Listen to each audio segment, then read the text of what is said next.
குடும்ப நலம் என்ற தலைப்பில் அருட்தந்தை யோகிராஜ் வேதாத்ரி மகரிஷி அவர்கள் ஆலியாறு அருட்பெருஞ்சோதி நகரில் நடைபெற்ற மறைபொருள் விளக்க பயிற்சியில் ஆற்றிய உரை.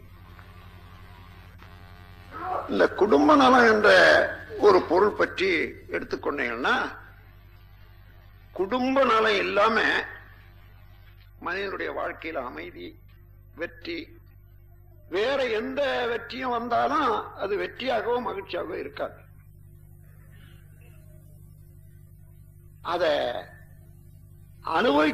அனுபவிப்பது, பாதுகாப்பது என்பதெல்லாம் நம்மண்டதான் இருக்கு. குடும்பம் என்ற போது நீங்க முக்கியமா கருத வேண்டியது கணவன் மனைவி உறவை தான் முதலாக வைத்து குடும்பம் என்பதே வர்றது. 4 வகை ஆசிரமங்கள் வச்சாங்க பாருங்க. பிரம்மச்சரியம், கிரகஸ்தம், வானப்பிரஸ்தம், சந்நியாசம். 4 வகையில பிரம்மச்சரியம் என்பது கல்வி கற்கும் காலம் தான், வேற ஒண்ணும் இல்லை. கல்வி கற்கும் காலத்துல 4 வகையான திறமையை மனிதனுக்கு ஊட்டணும்னு வச்சாங்க. எழுத்தறிவு, தொழிலறிவு, இயற்கை தத்துவ அறிவு, ஒழுக்க பழக்கங்கள். இதுதான் கல்வி. இந்த கல்வியில இந்த கல்வி முடிகிற வரைக்கும் திருமணம் செய்து கொள்ளக்கூடாது. கல்வியை நல்லா முழுமையாக முடிக்கணும் என்ற போது திருமணம் இல்லாம தனியாக பிரம்மச்சரியாக இருக்கணும்.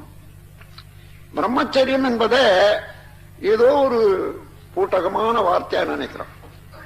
இயற்கை ஒட்டிய வாழ்வு, இயற்கையை உணர்ந்த வாழ்வு, அதாவது பிரம்மத்தை உணர்ந்த வாழ்வு, மெய்ப்பொருள் உணர்ந்த வாழ்வு, இதுதான் பிரம்மச்சரியம் என்பது. அப்ப எழுத்தறிவு, தொழிலறிவு, இயற்கை தத்துவ அறிவு என்ற போது தத்துவ அறிவுல பிரம்மச்சரியம் வந்துடுது. அதை அனுசரிச்சு வாழக்கூடிய வாழ்வு பிரம்மச்சரியம். அப்போ அதை தமிழ்ல நாம் மொழிபெயர்த்த போது அதுக்கு இளமை நோன்பு என்ற பெயர் கொடுத்து அதை எழுதிட்டு வரோம். நீங்க எங்க பார்த்தீங்கன்னாலும் அது இளமை நோன்புன்னு தான் வரும். அப்போ கிரகஸ்தம் என்பது இல்லறம்னு சொல்றோம்.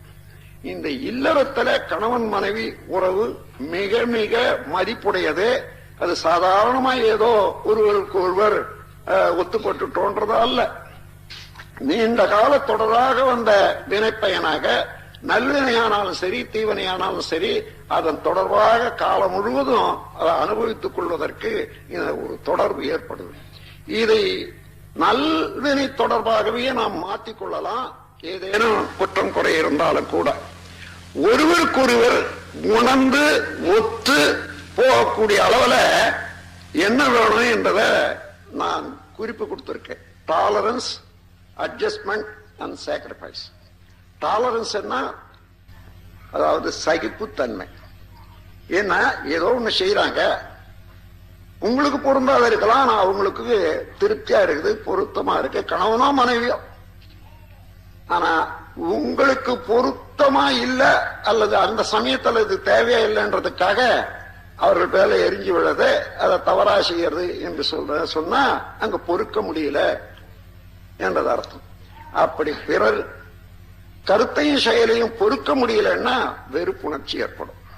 அதனால டாலரன்ஸ் என்பது மிக முக்கியம். அட்ஜஸ்ட்மெண்ட். சில சமயத்துல கொஞ்சம் முன்ன பின்ன நீங்க 8 மணிக்கெல்லாம் உணவு வேணும்னு எதிர்பார்ப்பீங்க, 8:15 ஆயிடும் அல்லது 8:05 ஆகும்னு வச்சுங்க. அந்த டைமை கூட கொஞ்சம் கூட அதை அட்ஜஸ்ட் பண்ண முடியாத, 8 மணிக்கு போகணும் 8 மணிக்கு போகணும்னு துடிக்கிற மாதிரி அது அட்ஜஸ்ட்மெண்ட் இருந்ததுன்னா சரி, இன்னைக்கு நான் ஆபீஸுக்கு போனோம், இங்க சாப்பாடு ஆகல, அங்க போய் ஏதாவது நான் சாப்பிட்டுக்கிறேன் கேன்டீன்ல சொல்லிட்டு நாம் போலாம், அறுத்தி ஒண்ணும் இல்லை. அதான் அட்ஜஸ்ட்மெண்ட். அப்புறம் சாக்ரிஃபைஸ். சில சமயத்துல எல்லாரையும் நம்முடைய கொள்கையை விட்டு கொடுத்து பிறருடைய நன்மைக்காக குடும்ப நன்றாக வேண்டியது. இந்த 3ஐயும் நீங்க உணர்ந்து எந்த அளவுல நீங்க அதை பின்பற்றீங்களா, வாழ்க்கையில எந்த விதமான சிக்கலும் வரவே வராது. ஒருவருக்கு ஒரு உணர்ந்து. ஆனா நாம இதுல என்ன தவறுன்னா, ஒவ்வொருத்தரும் திருமணம் ஆகிறதுக்கு முன்னாடியே அந்த திருமணம் பேசி முடிச்சதோ அல்லது பெண்ணு பார்த்து முடிச்சதோ பிள்ளை பார்த்து முடிச்சதோ ஒரு பெரிய கற்பனை. அது தேவலோகத்துல இருந்து எனக்கு கணவன் வராருன்றது. அதே போல எனக்கு பெரிய பெரிய அந்தஸ்து உள்ள பெண்ணு வர போறான். இப்படி இருக்கணும், அப்படி இருக்கணும், அப்படி இருக்கணும், இப்படி இருக்கணும்னு மனசால மூட்டை கட்டிக்கிட்டே இருக்கிறது, கோலம் போட்டுக்கிட்டே இருக்கிறது. அந்த கற்பனையினால என்ன ஆகுது, யதார்த்தமா இந்த கற்பனை பண்றதை விட எத்தனை பேர் கல்யாணம் பண்ணிட்டு இருக்காங்க, அவங்க ஒருத்தரோட ஒருத்தர் எப்படி இருக்காங்க, ஏதோ சிரமமும் இருக்குது, நட்டமும் இருக்குது, கஷ்டமும் இருக்குது, அவங்களெல்லாம் பாக்குறாங்களோ அது போலதான் நம்ம வாழ்க்கை இருக்குன்னு தெரிஞ்சுக்கிட்டு இருந்தா உண்மையாக ஏதோ ஒரு சிக்கல் வரும்போது ஒண்ணுமே தெரியாதது.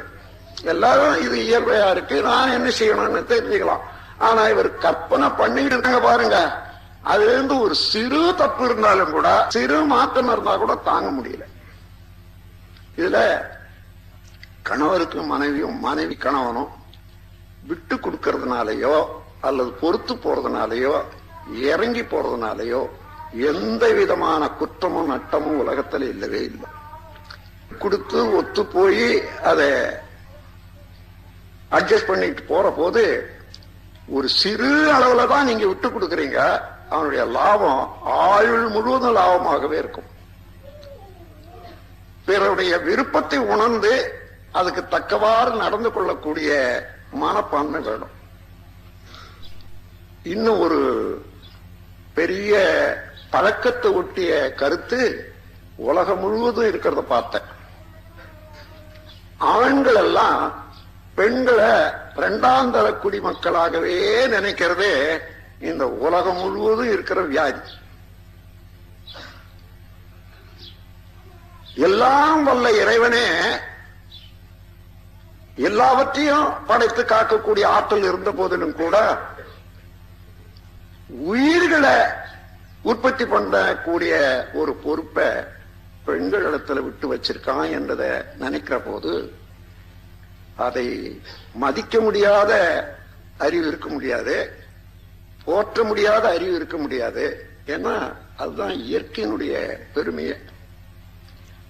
அப்படி உணரும் போது அத்தகைய பெண் குலத்துக்கு அவர்கள் உரிமை கேட்டுத்தான் ஆண்கள் உரிமை கொடுக்கணும்ன்றது அல்ல, கெஞ்சி கேட்டு வாங்க வேண்டியதே இல்லை. இது ஆண் பிள்ளைகள் உணர்ந்து அவர்களுடைய உரிமையை அவர்கள் அனுபவிக்கிறதுக்கு எல்லா வகையிலும் உதவியா இருக்கணும். இதுவரைக்கும் இந்த உலகம் மறந்துட்டு இருக்கிறதுனால குடும்பங்கள சச்சரவு, இன்னும் கணவன் மனைவி உறவுல சச்சரவு, பிறக்கக்கூடிய குழந்தைகள் சரியா இருக்கிறது இல்ல, இன்னும் பல துன்பங்கள். அது மாத்திரமில்ல, இந்த உலகம் முழுக்க எடுத்துக்கொண்டா பாதி பெண்ணினம், பாதி பேரை அடுத்தபடியா வச்சுட்டு சமாதானம் எங்க இருந்தோம் உலகத்துக்கு வரவே வராது. சமாதானம் என்றால் சமாசனம் என்றது அர்த்தம். சமாதானம், சமாதானம். அது நீங்க உங்க மனைவிக்கு கொடுக்க பிரியம் இல்லைன்னா, விட்டு கொடுக்க மனம் இல்லைன்னா, இன்னும் வேற எப்படி பெற முடியும் சமாதானம்? வேற யாருக்கும் கொடுக்கலையே. அந்த அளவுல பெண்களுடைய உரிமையை ஒப்புக்கொண்டு இந்த உலகத்தினுடைய கல்ச்சரையே மாற்ற வேண்டிய அவசியம் உலக சமுதாய சேவா சங்கத்தை சார்ந்தது. அதுல சேர்ந்த எல்லா உறுப்பினர்களையும் சார்ந்தது. அதனால பெண்மைக்கு தக்க மதிப்பளித்து தாயாக இருக்கக்கூடிய ஒரு பெண் தான், மனைவியாக இருக்கக்கூடியது பெண்ணு, குழந்தைகளாக மக்களாக இருக்கக்கூடியவர்கள் பெண்கள். அவர்கள் மத்தியில வாழ்ந்து கொண்டிருக்கும். எல்லா வீரம் பேசலாம், ஆனா ஒரு நாளைக்கு ஆள் இல்லைன்னா சாப்பாட்டுக்கு போடுற துன்பமோ சங்கடமோ அப்பதான் தெரியும். அப்ப கூட ஏன் 4 நாள் நின்றுட்டு நான் அவஸ்தப்பட்டேன்னு தான் சொல்றோமே தவிர, அந்த அருமையை உணர்ந்து கொண்டு இனிமையிலாம் நான் இன்னும் கொஞ்சம் மதிப்பு கொடுத்து இருக்கணும்ன்றதுக்கு வரல. அந்த மாற்றம் இனிமே, அதாவது ஆசிரியர் பயிற்சி எடுத்தவர்கள் உலகுக்கு வழிகாட்டியாக இருக்கணும் இல்லையா? முதல்ல இப்படி பெண்ணினத்துக்கு கொடுக்க வேண்டிய மதிப்பை நான் உணர்ந்து கொடுப்பேன். இங்க இருந்து எல்லாம் கேட்டுக்கிட்டே போறீங்க. அந்த அண்ணன் 4 பேர் போய் உட்கார்ந்துக்கிட்டு அவர் சொல்றாரு, அவர் தனியா இருக்கிறாரு, அவர் சொல்றபடியா விட்டா அப்படி ஏறி உட்கார்ந்து. அதல்ல, உங்களை ஆராய வைக்கிறேன். நீங்க ஆராய்ச்சி செய்யுங்க. நீங்க நினைக்கிற மாதிரி நான் தனியா ஒன்றுமில்லாத இல்லை. நானும் குடும்பம் நடத்தி ஒரு பெண்ணுக்கு 2 பெண்ணை கல்யாணம் பண்ணி இப்பதான் 1.5 வருஷம் ஆச்சு.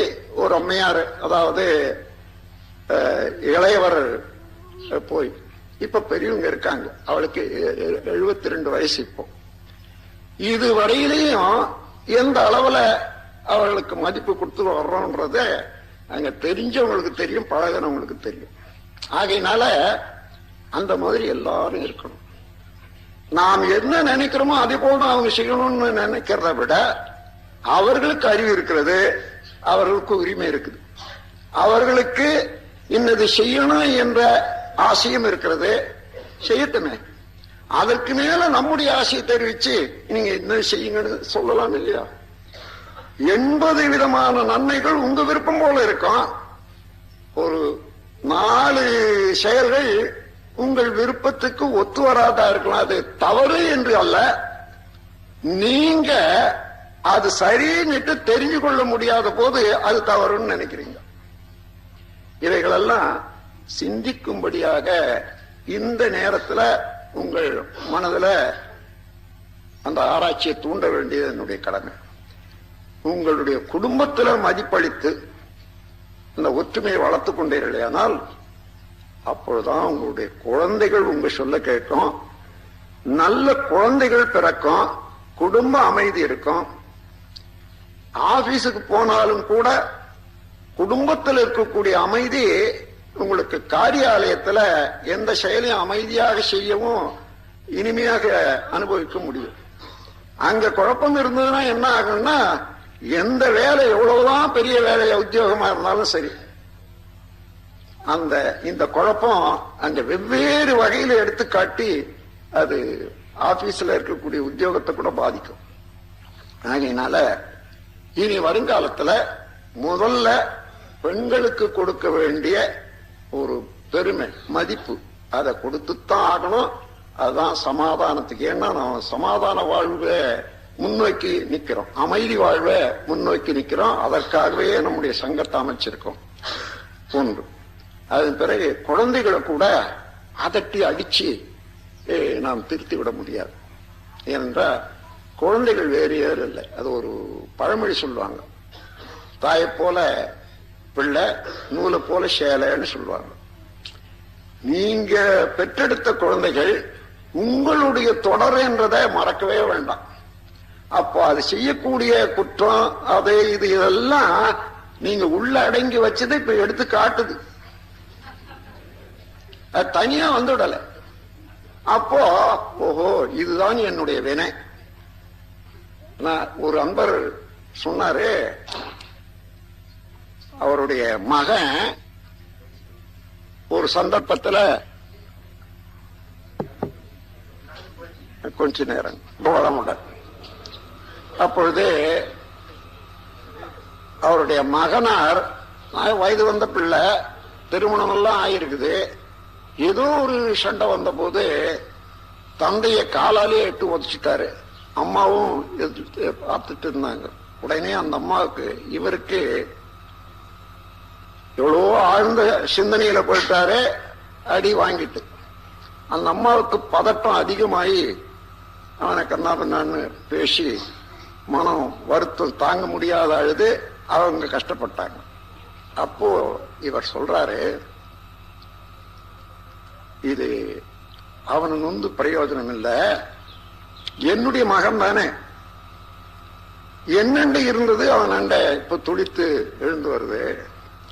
இப்ப நினைச்சு பாரு, ஒரு சில ஆண்டுகளுக்கு முன்னதாக அவனை பெறாத முன்னாடியே நீ ஏதோ ஒண்ணு சொன்ன, நான் பொறுத்து கொள்ள முடியாத ஒண்ணு எட்டி உதைச்சி விழ வச்சு இடுப்பு நோயோட 1 மாசம் இருந்து இல்லையா? என் பிள்ளை எப்படி இருப்பான்?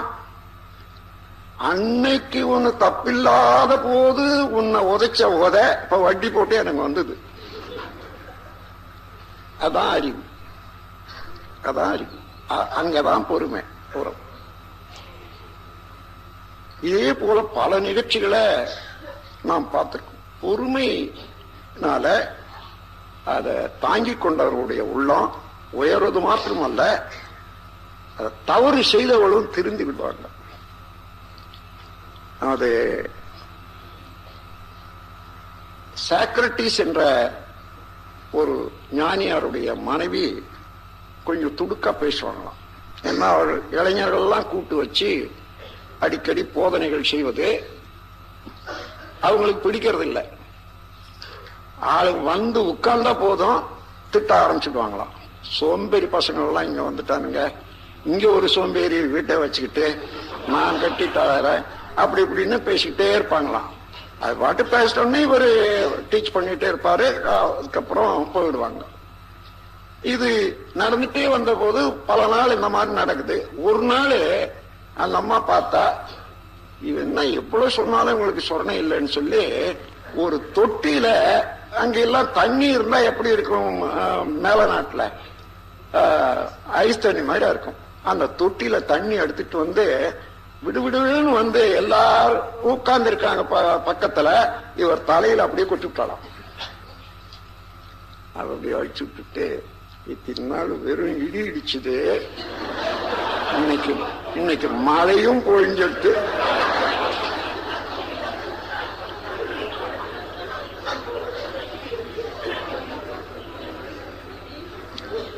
அவருடைய பொறுமைதான் வள்ளுவத்துல போற்றப்படுகிறது.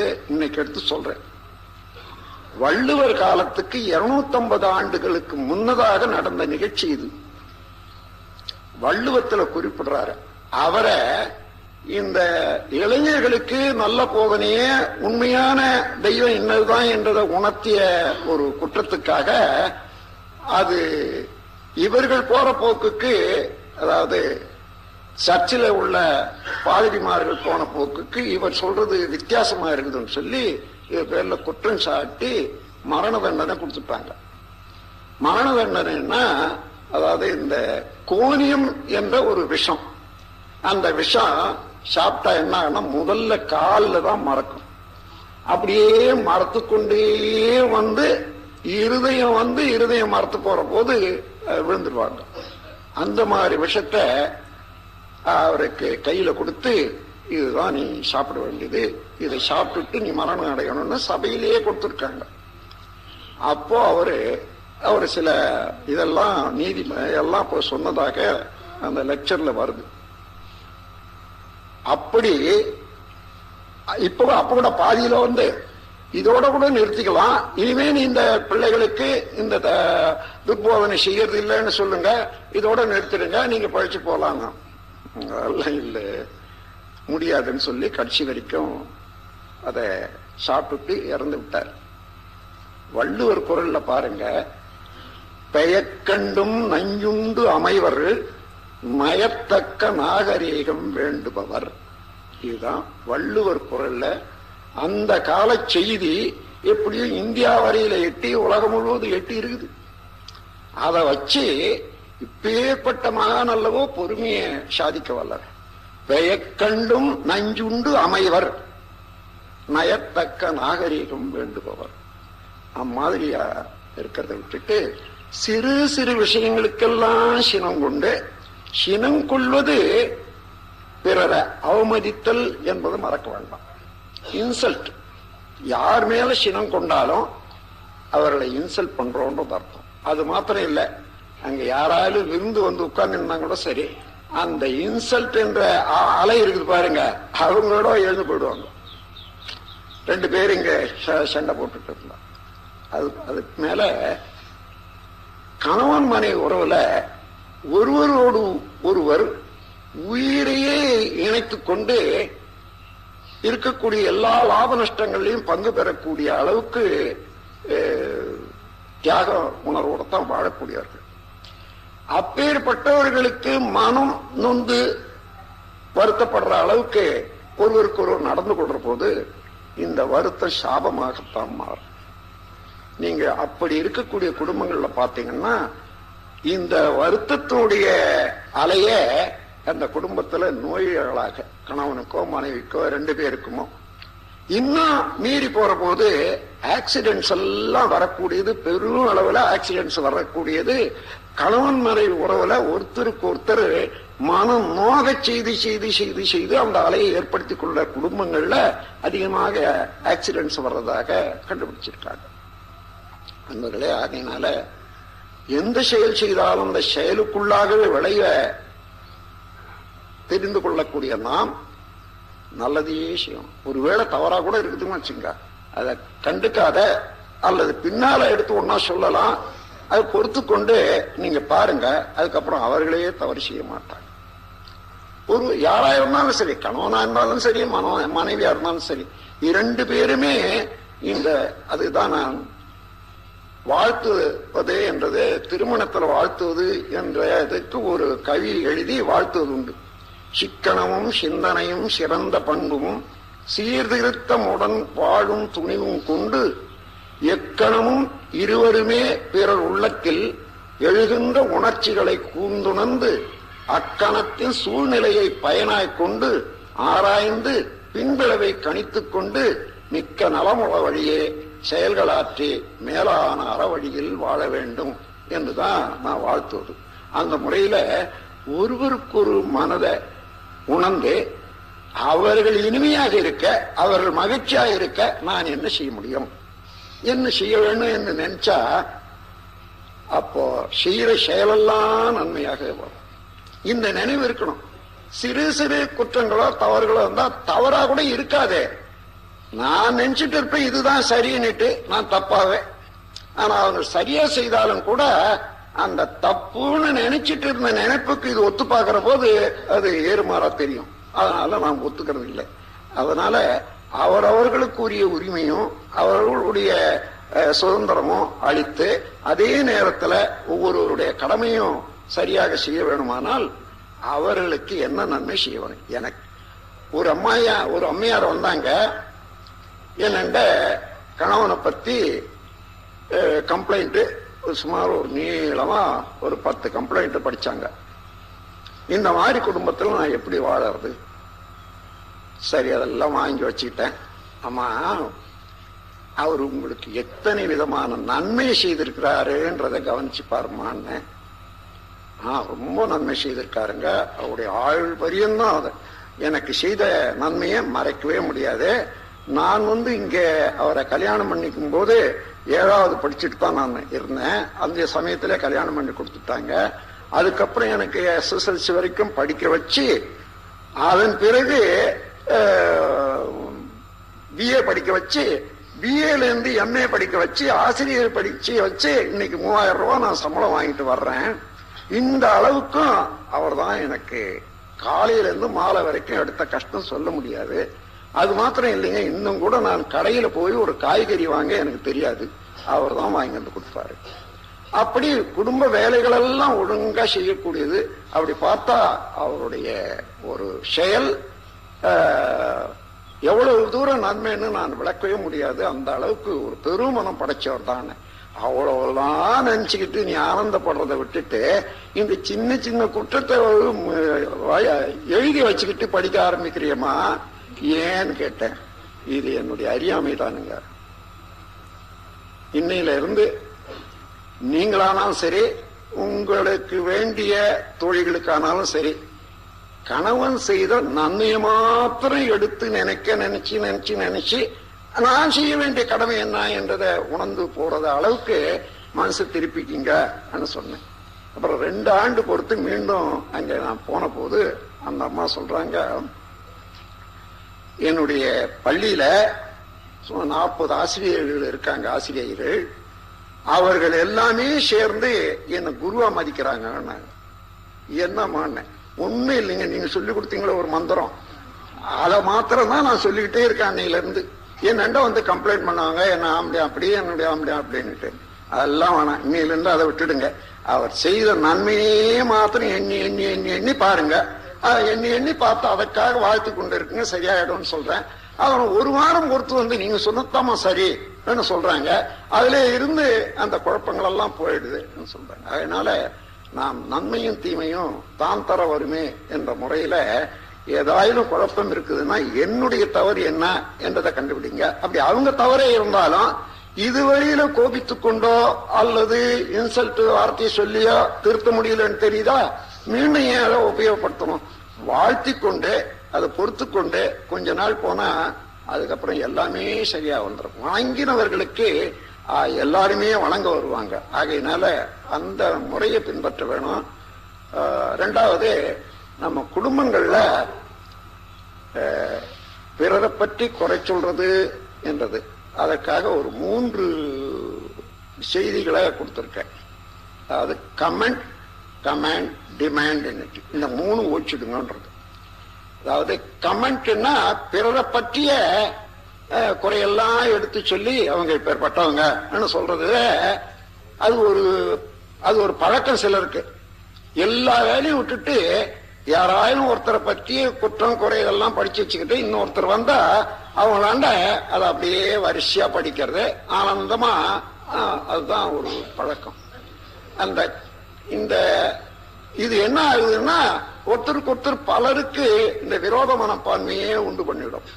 அவன் கமாண்ட், யாராயும் என்னென்ன செய்துட்டு இருப்பாங்க, நான் போயிட்டே இருக்கக்கூடியவங்க கூட அங்க நின்று ஏன் அந்த மாதிரி செய்யற, நீ அந்த மாதிரி செய்யலாமே, அந்த மாதிரி செய், இந்த மாதிரி செய்யிட்டு ஒரு அதிகாரம் எப்பொழுது பார்த்தாலும் பிறர் பேர்ல அதிகாரம் பண்றதே அது ஒரு தனக்கு ஒரு உரிமை என்றதும் அந்த அகம்பாவத்துல எல்லாருக்கும் அது ஒரு பழக்கம் இருக்கு. அதனால கமாண்ட், இந்த கமாண்டும் ஒழிச்சுக்கணும். அவர்களுக்கு அறிவு இருக்கிறது, நம்ம போல அவர்களும் அறிவுடையவர்கள் என்று நம்பினா கமாண்ட் பண்ண வேண்டியதே இல்லை. அவங்க சிறு தவறு செய்தா கூட அவங்களா திருத்திக் கொள்ள முடியும். நீங்க எடுத்துக்காட்டி தான் திருத்தணும்ன்றது அவசியம் இல்லை. நீங்க கொஞ்சம் அதுக்காகத்தான் நான் இந்த மௌன காலத்துல சொல்றது உண்டு. மௌனம் நீங்க இருக்கிற போது பல நிகழ்ச்சிகள் நடக்கும். அப்போ நீங்க ஒன்னும் பேச முடியாது இல்லையா? நீங்க சாதாரணமா என்ன நினைப்பீங்க, நான் சொல்லிதான் ஆகணும், இல்லைன்னா அவங்க கெடுத்துருவாங்கன்னு நீங்க நினைப்பீங்க. மௌனம் இருக்கிற போது கவனிங்க எப்படி நடக்குதுன்னுட்டு. முன்னே விட செம்மையா நடக்கும். இதுவே நமக்கு அறிவுரையாக அமையும். இப்ப கூட நேத்து ஒரு பையன் நான் மௌனம் இருக்க போறேன்னு சொன்னான். ரொம்ப உங்க குடும்பத்துக்கு ரொம்ப நல்லதுப்பா, உன்னால இருக்கிற தொல்லை ஒரு நாளைக்கு அதில் இல்லாத இருப்பாங்க அவங்க சொன்னேன். அந்த மாதிரி இந்த தலையீடு என்பது இருக்குது பாருங்க, இன்டர்பியரன்ஸ், அத போட பாவம் வேற ஒண்ணும் இல்லை. என்னன்னா நாம் செய்யறதுதான் சரி, நமக்கு தான் சரியா தெரியும் என்றது ஒரு அகம்பாவம் எல்லாருக்கும் இருக்குது. அதையே காட்டி கொடுக்கறதுக்கு யார் என்ன சொன்னாலும் செய்தாலும் அதுல குறுக்க போய் அது சரியில்லை இதுதான் சரின்னுட்டு எதாவது கெடுத்து வைக்கிறது. இப்படி சிலருக்கு இயல்பாக இருக்கும். அந்த பழக்கமும் கூடாது. கமெண்ட், டிமாண்ட், எனக்கு இது கொடு, எனக்கு இது கொடு, எனக்கு இது வேணும்னுட்டு பிறராண்ட டிமாண்ட் பண்ணி கேட்கறது என்றது அது வெறுப்புணர்ச்சியே சமுதாயத்துல ஏற்படுத்த முடியும். இந்த கமெண்ட்டும் வேண்டாம், கமாண்டும் வேணாம், டிமாண்டும் வேணாம். அந்த அளவுக்கு கூர்ந்து நாம நம்முடைய செயல்களை ஒழுங்குபடுத்தி கொண்டா நீங்க என்ன நினைக்கிறீங்களோ என்ன வேணுமோ தானாக வரும். கேட்டதுல கொஞ்சம் வரும், அதுக்கப்புறம் கொஞ்சம் வந்ததுல பெரும்பாலும் போயிடும் மறுபடியும். ஆனா கேட்காத இருந்தீங்க உங்களுக்கு வேண்டியதெல்லாம் வந்து கொண்டே இருக்கும்.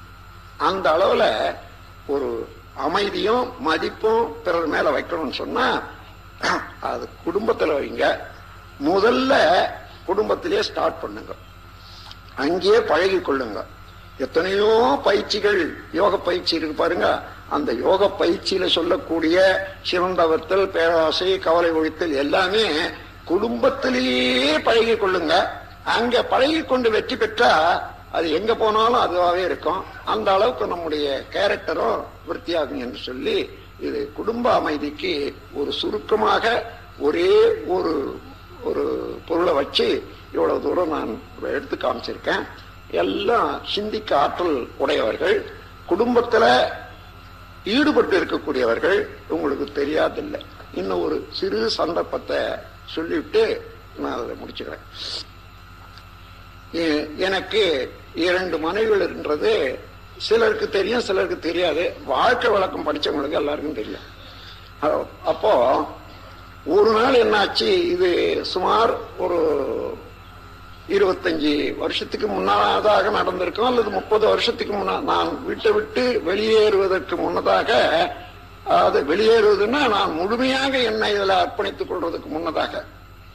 அப்போ நான் உட்கார்ந்து சாப்பிட உட்கார்ந்தேன். சாப்பாடு போட்டாங்க, எல்லாத்தையும் சாப்பிட்டுட்டு நான் எழுந்து வந்துட்டேன். அதுல என்னன்னா, எனக்கு பொதுவாக கூட்டு போட்டு முதல்ல கொஞ்சம் சாப்பிட்டுறது, அவ்வளவுதான் சாப்பாடு. கடைசியில மோர் வேணும்னா போட்டுவேன், இல்லைன்னா அதோட எழுந்துருவேன். இது கூட்டு பண்ணி வச்சாங்க, அதுல உப்பே போடல. அதனால நான் பார்த்தேன், சரி உப்பு போட மறந்துட்டாங்க போலது, பரவாயில்ல. இந்த மாதிரியான உப்பு இல்லாத ஒரு நாளைக்கு சாப்பிட்டு செய்தவர்களாண்ட சண்டை போடாதையோ அல்லது கோவப்படாதையோ இருக்கிறதுக்கு ஒரு நல்ல சான்ஸ் இன்னைக்குதான் இறைவன் நமக்கு கொடுத்திருக்காரு. இததான் இன்னைக்கு பயன்படுத்திக்கணும்னுட்டு மெதுவா அதை நல்லபடியா சாப்பிட்டுட்டேன். சாப்பிட்டுட்டு நான் எழுந்து உட்கார்ந்து கொண்டேன், ஒன்றுமே அதை காட்டிக்கொள்ளல. அதுக்கப்புறம் இவங்க 2 பேரும், அதன் பிறகு உட்கார்ந்து சாப்பிடுவாங்க, 2 பேரும் உட்கார்ந்தாங்க. வாயில கூட்டு எடுத்து வச்சாங்க, உப்பு இல்லை. இப்படி பாக்குறாங்க, அப்படி பாக்குறாங்க, ஒருத்தி பாக்குறா. ஏன் அக்கா நீ உப்பு போடலையான்னு கேட்டா, நீ தானே இங்க அடுப்பாண்ட இருந்த, நீ போட்டுட்டு இருப்பேன்னுட்டு நான் பார்த்து அப்புறம் இறக்கி வச்சேன்னு சொல்றாங்க அவங்க. நீ போட்டேன்னுட்டு நான் பார்த்தேன்னு சொல்றாங்க. சரி அப்படின்னா போச்சு. இப்ப மாமா உப்பே இல்லாத சாப்பிட்டு போனாங்களே, அது எப்படிதான் சாப்பிட்டாங்கன்னுட்டு 2 பேரும் உதிரிட்டு அங்கிருந்து நிக்கிறாங்க. என்ன, நீங்க அதை உப்பில்லாத அப்படியே சாப்பிட்டுட்டு மௌனமா இங்க உட்கார்ந்து இருக்கீங்களே, இதை விட எங்க 2 பேரையும் கூப்பிட்டு ஒரு அடி கொடுத்துட்டு இருந்தா எங்களுக்கு எவ்வளவு திருப்தியா இருக்கான். இப்ப நான் நினைச்சு அழும்படியா பண்ணிட்டீங்களே. இல்ல எனக்கு ஒரே ஒரு நாள் வாழ்க்கையில இந்த சந்தர்ப்பம் கிடைச்சது. இதுவரைக்கும் நீங்க இந்த மாதிரி செய்ததே இல்லை, செய்யவும் இல்லை. ஆனா இதை நான் பொறுத்து கொண்டு நான் சமாளிக்கிறேனா என்பதை காட்டுறது, அது பொறுமையினால பொறுமைக்கு வந்த ஒரு வெற்றி என்று கூறி, அது மாதிரி பொறுமையை சாதிக்கிறதுக்கு விழிப்பு நிலையோட மதிப்புணர்வோட இதை சாதித்துக் கொள்ளலாம். குடும்பத்துல பெரிய அதாவது சந்தர்ப்பம் நிறைய இருக்குது என்று கூறி இந்த உரையை முடிக்கிறேன். நீங்கள் அனைவரும் குடும்பத்தின் மதிப்புணர்ந்து பெண்மையினுடைய பெருமை உணர்ந்து நடந்து கொள்ள வேண்டும் என்று கேட்டுக்கொண்டு இந்த நிகழ்ச்சியை நான் முடிச்சு வைக்கிறேன். வாழ்க வளம்.